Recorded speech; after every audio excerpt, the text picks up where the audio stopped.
Good afternoon, everyone. Welcome back to our HDF Scholar Spotlight. We have David Ramos with us today, who is a multiple year HDF scholar. He's on his senior year now.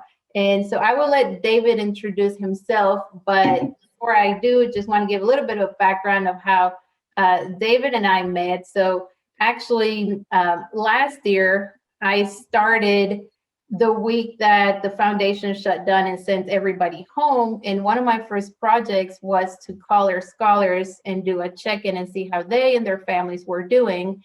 So David happened to be on my list of scholars that I reached out to. And I'll just never forget because first of all, he was so excited and grateful to hear from us. He was saying, oh, it's so good to talk to someone else outside of the family. And he was telling me how his plans had changed with COVID. And here we are a year later, and now we're talking about vaccines, right? So kick it off, David, and just kind of tell us a little bit about you. What have you been up to since we met last year? Yeah. Yeah, well, thank you so much, Alex, and everyone from HDF. And so I'll get into this later, but one thing I do want to emphasize about this scholarship and about the support that we receive, it is very personal. And so I'm still grateful for that phone call and just for the continuous support that you and also all of HDF continues to provide. So hi, everybody. Thank you, Alex, for that such warm introduction. My name's David, and like Alex mentioned, I was a HDF scholar for 4 years. I'm actually a fifth-year student, so graduating in a couple weeks. I'm originally born and raised from Kansas City, Missouri, but once I came to graduate high school in 2016, I decided to move to Atlanta, Georgia, to study at Emory University. And I'll talk about my path, but I ended up focusing and studying in business administration, specifically in accounting and finance, and then I'm also double majoring in Portuguese. Oh, just, fácil, fácil. No, that's so tell us, last year you were supposed to go to Brazil, is that right? Yeah, not Brazil. I was trying to do Brazil, but I was actually to Portugal, to Lisbon. Okay. And as you said, that was last year, the plans, and obviously, COVID happened. Yeah. So tell me, just because we know there's, with our community, it's kind of split when it comes to the vaccine. You told me you just got yours today. Congratulations. I Thank you. actually have had both of my doses for now, really privileged that I was able to do that since we're back in the high schools now. But I wanted to get a little bit of your feedback on how you feel about why getting the vaccine was important to you, or how you think our community, should get the vaccine. Yeah, for sure. So I'm really grateful. Like I said, I just got it today. My mom also got vaccinated with me, and then my dad will get vaccinated on Friday. And so the vaccine is really important to me, just because all of us have been going through COVID for so long, and so the vaccine is a solution in order to kind of come through that and beat that. And one thing that I'm really grateful for is my parents were actually very against the vaccine. They were very scared of it, just because it's new, it's brand new. The world has never really seen something like COVID before, in terms of like having us all live in our homes for a year, and so they were really skeptical of the vaccine. But fortunately, I was able to kind of convince them about the importance of it, and so we're all getting vaccinated with the first dose this week, and then in 3 weeks we'll get the second dose. And so, if possible, and once they're available, I'm not too sure how the Missouri regulations are, or the Kansas, but if possible, I encourage everybody to do their research, read into it, and then if they have any hesitations, reach out as to why they might be scared of getting the vaccine. I personally am really scared of needles, so you can ask. I went to Walgreens, and the person administering the shot was laughing, just because I was shaking more than my mom. So, and she was the one who was originally more scared of the shot than I was. I'm just really scared of needles, not specifically the COVID vaccine, but Yeah. So highly encourage it. So that's awesome that you got to do that with your mom. My part of my family lives in Mexico, and that also goes to show with the disparities of what we have access to in the United States versus other countries. And so like my grandpa's 92, my mom is in her 60s, and I was able to get it before them. So I had some conflicted feelings just thinking about, like the inequity, knowing that they would need it more based on, just their age. But like you said, if we are able to get it here, it's free. There is no like immigration status that you have to disclose. So that's also really important to keep in mind. But we'll get off our soapbox with COVID. I was just making the connection that I met you because of making that phone call with COVID, and never did we think a year later we would still be, dealing with it. But I'm glad to hear your family's healthy and that, you got it too. So the next time, or the next thing that I wanted to talk about is because the last time that we spoke was actually when you led a workshop. So I was the audience with the Hispanic Scholarship Fund. Now, I want to make that distinction that the Hispanic Scholarship Fund is at the national level, whereas us, the Hispanic Development Fund, we are a local organization. So can you tell us a little bit about how you became a Hispanic Scholarship Fund at the national level scholar? Yeah, of course. And so for everyone watching, I encourage you to apply to both. And as you mentioned, Alex, the Hispanic Scholarship Fund, HSF, is a national organization, where HDF is a local organization specific to Kansas City, and there's pros and cons to each. And so one of my favorite things about HDF being smaller is that if you do need help, or if you need support, it's actually a lot faster to get support or assistance from the Hispanic Development Fund, just because it is a little smaller, and that means you get to connect and develop relationships with Alex and everybody on the HDF team a little bit better. In terms of HSF is a little bit more competitive, but it's very rewarding. So after you write your essays and after you have your interviews to get the scholarship, there's a lot of opportunities outside of the scholarship.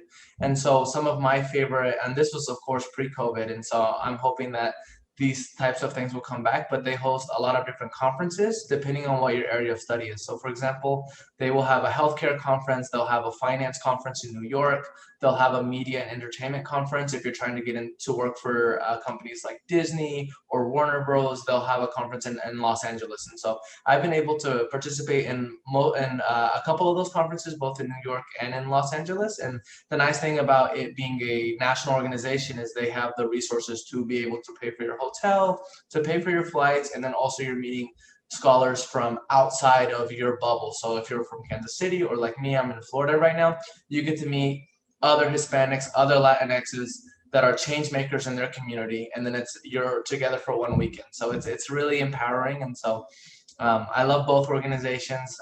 Really grateful to be a part of both familias. Awesome. And is that something that you've also gotten to do like throughout your college career, or is that like, what has that been like, the Hispanic Scholarship Fund? As far as like, Yes. have you gotten it all 4 years? So it is just like HDF. You have to apply every single year, and so yep, exactly like you said. You can be a part of it your very first year in school, and then up until your last year graduating. And so um, the application for HSF opens January 1st, and please correct me if I'm wrong, but HDF opens February 1st. You are wrong. Oh man. Good thing you didn't miss the deadline though. So as long as you have to turn it in by March 1st. But I think they're open. So Okay. they're open January 1st. But yeah, so January 1st is ours and theirs too. Okay. Thank you. So You everybody still listen to meet the Alex. deadline. You met the deadline. So as far as like going to Emory, because I remember when I first saw, that you were there, I'm like, what is he doing there? How did he get there? So like, why Emory? Tell us about your experience and what took you there.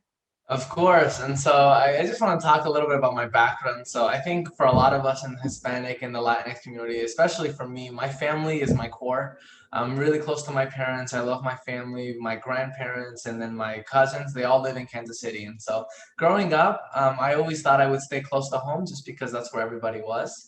And so I was thinking very local, and it wasn't until my junior year of high school. So that's the year that everyone is thinking of colleges and where to apply.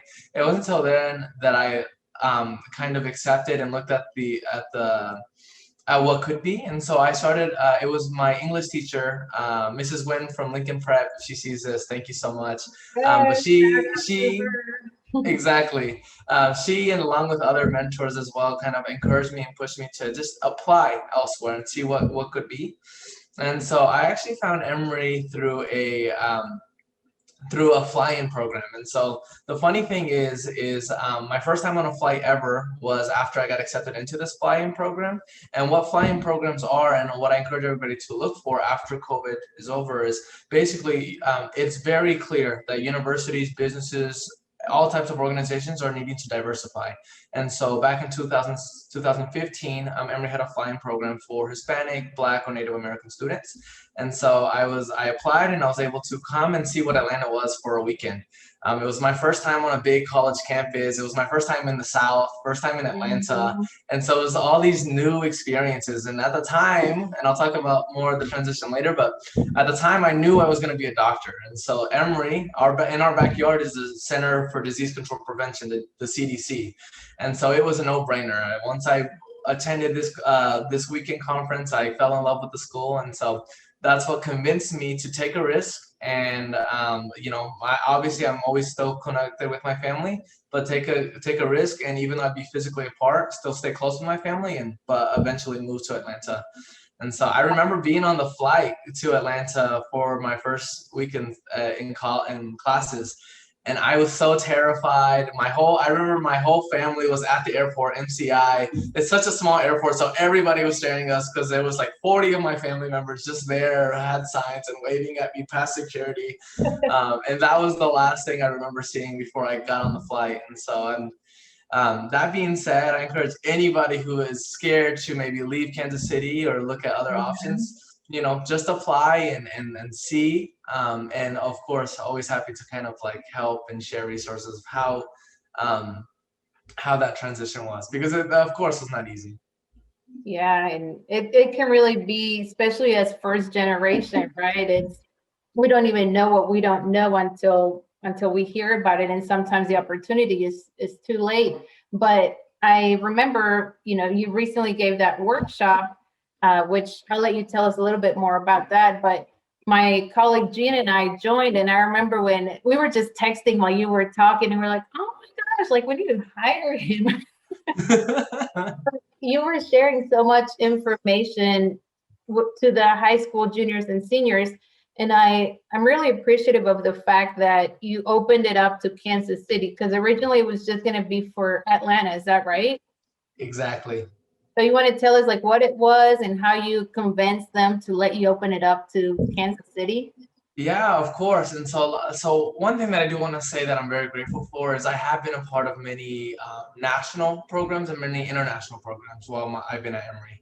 And one thing that kind of breaks my heart is I don't meet many other people from Kansas City. And the thing that really upsets me is I know there's great talent there, right? Because we Right. have a great school district, we have a lot of mentors, and it's an up and coming city. It always has been since I was growing up. And um, so it kind of breaks my heart. And every time I meet another person from Kansas City, I lose my mind. It's like, oh, where are you from? It's surreal, which is it's just mind blowing to me, because when I go back to Kansas City and I meet up with my friends from UMKC or other HDF scholars, you meet all these incredible people that are making such significant changes. And so when we were working with the HSF organization in terms of building up this PowerPoint, this presentation to give to Atlanta schools, Atlanta is also, I love Atlanta too, right? It's my second home. But it is up and coming, but there's so much support already available for Atlanta. And so even though I never would ever, think about, discontinuing support to Atlanta, I still want to make sure that we include Atlanta, but I also want to find a way to incorporate and include the Kansas City community, and finding ways to make sure that we're able to provide those opportunities to people back home. Yeah, actually, I can take pride in saying that the majority of your audience was from Kansas City. So Exactly. that was really awesome, that you were able to share that information. And so just kind of with you talking about, trying to find a place and when you're new and how nerve-wracking it is, how did you handle being away from home?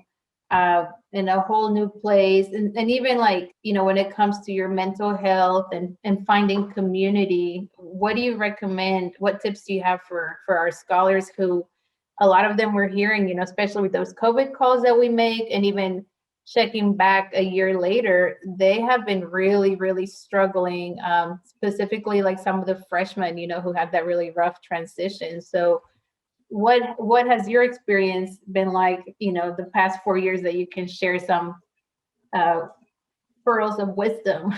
Yeah, of course. So in my experience, I think there's a lot of resources in terms of how do you develop professionally. How do we help somebody get a resume done or a LinkedIn done? But what I found is there's not enough opportunities to develop personally.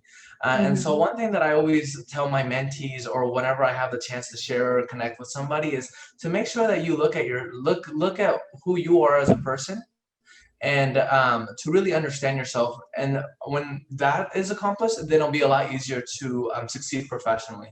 And so I actually wrote it down, but one of my favorite quotes is actually from Sonia Sotomayor. And she says, it is important for all of us to appreciate where we come from and how that history has really shaped us in ways that we might not understand. And so the reason why I bring that up is because, I was growing up in Kansas City, and my mom is from Mexico and my dad is from Cuba. And so my first time going to Atlanta, it was a new area, new space. And growing up in Kansas City, that's my mom's side of the family. So culturally, I Okay. grew up mostly Mexican. And when I got to Emory, I was one of the few people of color, let alone one of the few people of Latinx or Hispanic heritage. And it was the first time I really met other Cubans. And so I was just like, whoa, there's like this whole other part of my identity that I have no idea what really is. I know I love my dad and I'm really close with him, but I haven't had a chance to really like develop or delve into the food. Which, by the way, the food is amazing. If a Cuban restaurant ever opens in Kansas City, because I look every time I'm back, I highly recommend a pan con bistec or pan con lechon. But besides that point, so when I actually really encourage people to push themselves outside of their comfort zone, because those first couple months that I was in Atlanta were really hard, right? I didn't have any of Mhm. my high school friends. I didn't have my family. But what you will find is that once you kind of reach that point, you kind of it forces you to internalize and to self-reflect.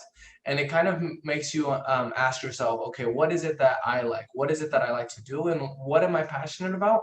That was really nice because so I actually entered Emory knowing that I was going to be a doctor. Everybody who knew me knew, like some people already called me Dr. Ramos because I was for sure going to be a doctor. And so that was nice because once I entered Emory and I was in this new situation, it forced myself to internalize. And so after a lot of reflection, I thought, okay, I think I do want to be a doctor. And so what that led to is I became an EMT. So I rode around in the ambulances. I learned how to treat people, how to give them a quick response as we got them to the hospital.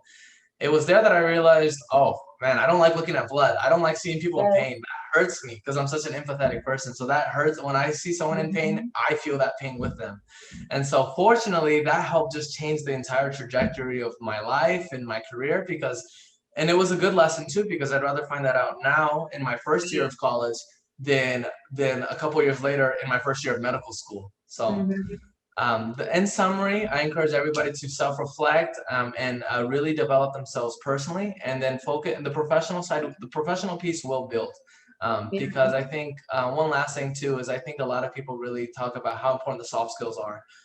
You can learn hard skills, whether it's Excel or any data terms of software or Photoshop or anything, but the soft skills, that's what's really important, and that comes with understanding who you are.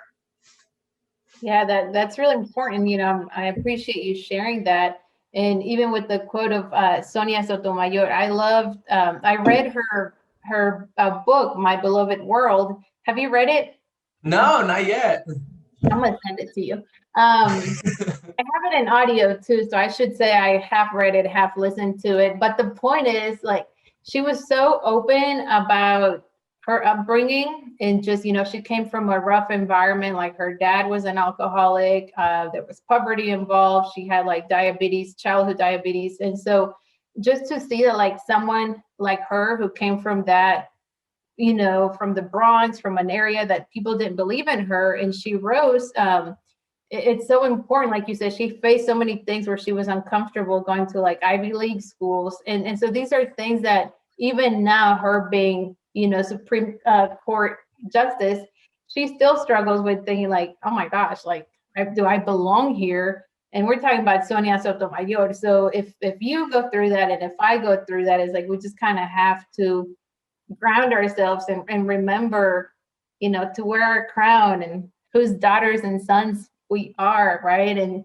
And so back to that point of identity that you were mentioning, it is really important to get grounded and to think about what matters to you. And sometimes it doesn't feel like safe, to be like your true authentic self. But when you do find that place where you feel like you can be yourself, then finding community is so important, especially like, with you going away and with so many students going through similar situations. That's I appreciate you sharing that knowledge. And you are right. I mean, it's better also for you to find out now that you don't want to be a doctor than to like hate your career. Because even if you're good at it, like say you're still like excelling at the sciences and everything, like you could be unhappy.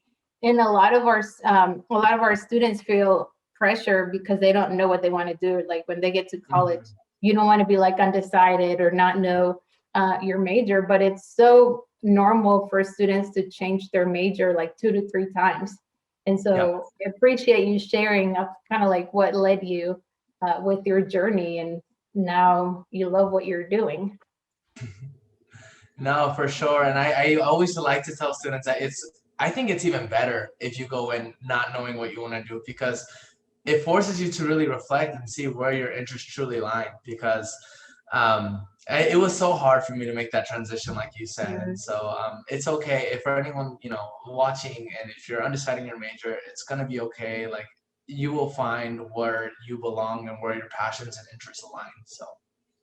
Did you get any kind of pushback from your family or anyone? Because, or even from yourself, did you feel any sense of like, I don't even know what the word is, but where you were held to a certain expectation because you were going to be a doctor and it's so prestigious? How did that go with your friends or family? Yeah, 100%. And I think I like how you said you included myself, because I think it was more the fear of what everybody would say, and also just the idea of me, making that transition is what really made me feel like I failed, or was a failure. And, especially because we're talking about how everybody from Kansas City, from my parents, my family, and also HDF and other organizations have invested so much to me to help me accomplish my dream of being a doctor. And then for me to turn around and say, this isn't my dream, I felt so much pressure, but that was Yes. all in my head. And so one thing that I wish I would have really understood earlier is, people supporting you, especially HDF, especially your family, they're supporting you whether you change or whether or not. And that's one thing that I want to emphasize. When you go to university, you don't want to be the same exact person you are between day one and the last day. You're supposed to change, you're supposed to grow, you're supposed to understand yourself better. And Mhm. so that's one thing I wish I would have known. And it took me a long time to get over that sense of being a Yeah. failure. But like you said, after making the switch, I'm a lot happier, just because, and like you said, I was doing really well in the sciences, and that's why I knew that that was the right fit for me. It's because I was doing so well Mhm. in chemistry and I was doing so well in biology. Everything looked like it was going right, but deep down inside, I knew it wasn't the right move. And so it took many years to look back and look at that. And that's one thing too, is like when anyone looks at someone who's successful, it's like an iceberg. It's really easy to see the tip, but you don't see all the Mhm. struggles and the mountains of how big that iceberg is under the ocean. And Right. so, looking back, I wish I could say, oh, I planned it. I was going to be pre-med for a year and a half and this and that. No, everything was, a lot of times it was day by day or hour by hour in terms of what am I doing with my life. And so and that's one thing that, if COVID has brought us any good, at least it has forced us to try to become more flexible and more adaptive to Mhm. unpredictable situations. Yeah. Well, and you mentioned being a fifth year senior, right? And so I love how you said it with pride because you know what it took to get there. Like there is no sense of shame. Like, sometimes there's also so much pressure with people thinking they have to graduate in 4 years, but there is life outside of school. Like people work, people go part-time. Everybody has different circumstances and everybody's timeline is different. So I appreciate you sharing the message of, it's taking you an extra year, but it's not really an extra year because you've been learning all along and you've done so much with it. So Exactly. I don't even know what else to ask you because you've done so much that I guess sometimes, I do ask scholars, like, out of their very impressive um, skill set and experiences, like, what are you most proud of, or what did you enjoy the most, from like everything on your LinkedIn profile or not on there, maybe something that you want to share with us that the professional world doesn't know about. Of course, of course. And so this goes back to the core message I was saying a little bit earlier in terms of understanding yourself. And so just because I made the switch to business, there is still a reason why I was interested in healthcare. And so I never gave that up. And so one thing I encourage everybody is to always stay curious, always continue learning. And so the accomplishment that I'm most grateful for and that I'm most proud of is I actually maintained relationships with my organic chemistry professor when I was pre-med. And so after a couple years in the business school, I really enjoyed my business classes and I was really, learning about what it means to learn in business. And the business world is huge. You can go into any industry. And so naturally, because I was an EMT and because I love science, I still drew to healthcare. And so fortunately, out of a connection from my organic chemistry professor, every year he holds a program in South Africa. And so what he does is he grabs a couple students from undergraduates, from master students, from PhD candidates to doctors that are already practicing. He grabs a couple students in every single area and law students, and he flies all of us to South Africa. And so I spent 6 days in Johannesburg, South Africa, working directly with African physicians. It was extremely rewarding. I got to connect those intersections between my interest in accounting and finance with doctors who were creating medical technologies. And it was a team, right? So it was me, an MBA, it was a law student, and then a doctor. And we were looking at her medical device and we're figuring out, wow, there's a need. And how can we upscale this technology and make it available to the people who need them? And so that was the most unforgettable experience of my life. And I'm really grateful for it too, because once I made the switch from medicine to business, my life was very on the move because I was trying to quote unquote catch up. And this was before I decided on the fifth year, because there is a stigma against it. A lot of you will hear a lot of people say, oh, graduating in 4 years. Oh, I hate the term, oh, you're behind, because everybody in their life lives on their own timeline. There's no right time to do anything. There's no designated time period to do any type of thing. And that includes college and that includes everything. And Yeah. so I remember being on that flight. It was 23 hours. It was 17 hours to Doha, and then from there, 8 hours from Doha to Johannesburg. And I just remember, there was after a point you get tired of reading, you get tired of watching movies, and so I just remember I just sat there thinking and reflecting on life. And it was my first time that I really got to catch my breath and reflect on everything that's happened since I left Kansas City. So that's my thing that I'm most grateful for, most proud of. And so that's why I encourage people, push yourself out of your comfort zone, because you have no idea what will come. Like I said, when I was 17, that was my first time on a flight. I had no idea. If someone told me that within 2-3 years I'd be on a flight to the other side of the world, I would have thought they were crazy. And I didn't even have a passport at that point. So Wow. keep pushing yourself outside of your comfort zone and stay curious, because there's so much to learn. That's incredible. Thank you. Yeah, thank you for sharing that. I mean, just the fact that you were saying, you grew up in the Northeast and all the Mhm. experiences that you've had, the opportunity that you have, and how you struggle sometimes with identity and fitting in. I mean, you just, it's a great example that other scholars can learn from. Like, yes, you do belong in those spaces. You should absolutely have these opportunities. Just because other people in your family haven't doesn't mean that you won't either. It's like it's such a great big world of opportunities. I think we just need each other, like, now that you have all these experiences, like, what can you do? How can our scholars reach out to you? How can our community learn from you, besides this interview? Oh, of course. And that's the number one thing that I'm very passionate about. Like as Alex said, I'm really grateful that we were able to reconnect a couple of weeks ago on that call in terms of giving. I'm always available. I'm one of my favorite things, and they actually learned this from HSF. But whenever you are a person, you're ready to give back. There's a couple different ways, and financially, like if you can Mhm. always help in terms of if a donor gives an organization, let's just say $10, that's $10 less that the person has, and then Yeah. $10 more that the organization has.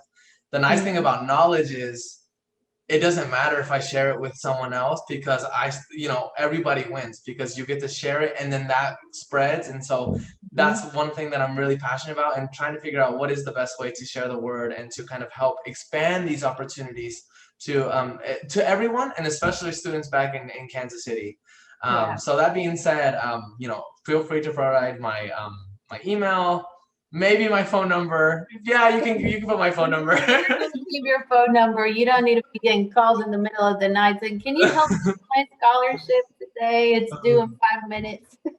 Yeah, but that being said, one thing that a lot of us as HDF alumni are proud of, and I always have felt, is everyone is willing to give back. And so, Mm, please, if I can help anyone in any part of their journey, whether they're a middle schooler or they're a high schooler applying to colleges, or a graduating senior from college and trying to figure out, okay, what do I go in my life? yeah. I don't have all the answers, of course, and all of us are still learning and growing, but always happy to help and support. Thank you. We will not be giving out your phone number, but we'll definitely share like your LinkedIn. Especially because even when you're talking about giving back, you're already giving back so much and it doesn't cost you money, right? Like having that workshop, being open to speaking with others, and that means a lot. So hopefully, um, going forward we will have our current scholars, alumni do more and more of that and continue building a strong network. I just want to, I agree with everything that you say, and I want to acknowledge the fact that even though you haven't graduated, you still chose HDF. You were granted a little bit of money from doing a workshop, and you decided that it could have gone anywhere. It could have gone to any organization. So, like, why did you choose HDF? Yeah, of course. And I think it goes without saying that it's indescribable the immense amount of support that I have had from HDF. And what I say by that is it's incredible. So we talked a little bit about how, I went to Atlanta and, you feel extreme amounts of loneliness and uncertainty because you're in a new space. And there's nothing like having just knowing that you have a familia in Kansas City, like no matter where you are in the world, just having people back home that are rooting for you, that are supporting you, and that if you need anything, you can just call back and ask, like, hey, I have this question about the FAFSA, or hey, I have this question about college. I'm feeling this type of way. I don't know what I want to major in. What can So the resources and just having somebody to listen and hear you and support you just from whatever stage you are in life is indescribable. But so I just wanted to ask, if there is anything that you could say to our community of what being an HDF scholar means to you. What is like a short message? Of course. And so I do want to take this opportunity to just really express my gratitude and appreciation to all the donors and everybody in the HDF community and staff that puts together this organization because it really is undescribable. HDF just isn't like a check that helps you go to college, but they really are in it in terms of not only helping students get to college, but getting through college. Because as we know, a lot of students unfortunately aren't able to graduate for various reasons. And so that Mhm. being said, thank you so much, HDF. Like the HDF Familia, and then all the donors as well, just for making this possible and Yeah. for truly impacting not only my life but multiple lives in indescribable Yeah. ways. So thank you very much y muchas gracias. No, muchas gracias a ti. There's a reason I scheduled this interviews towards the end of the day because scholars are the favorite, part of my job. And so sometimes, we have hard days just like everybody else does. And so connecting with our scholars, it's truly such a blessing. And so thank you for your positivity, for everything that you do. And I look forward to seeing you in person when you get back down here. We can go out for some comida cubana because there is a place. So, Oh, is there? Okay. well, muchas gracias. You have a great rest of your, congratulations on graduating in 2 weeks. You'll have to send us pictures and look forward to getting your gift. We're going to mail you a gift, okay? Thank you.